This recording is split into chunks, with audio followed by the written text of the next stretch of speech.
In this tutorial, I'm going to use a calculated query to work out somebody's age based on their date of birth.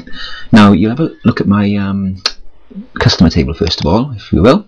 Now you can see here, I've added a new field called date of birth, and I've used date time, and I've made that a short date, so it just gives me 1st of the 1st, 2001, or whatever. And if I just have a look at that, you can see I've added some dates of birth here. Now what I'm going to do is create a query that will work out the age of everyone based on their date of birth.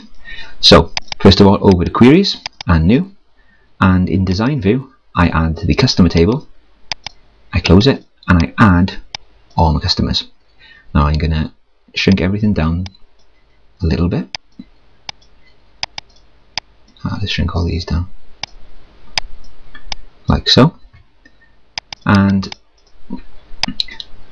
what I do over here is add a new field. Now you'll have seen in the previous tutorial, if I create a new field in a query, I've got to put a colon afterwards, so I put in age, colon, and now here I'm going to put a calculated field, a query that's going to work out the date of birth, and I do it like this. I type in DateDiff, D-A-T-E-D-I-F-F, and then I open a bracket, and I want this to be in years, so I put in inverted commas or in quotation marks Y. That'll give me the age in years, and now I put a comma.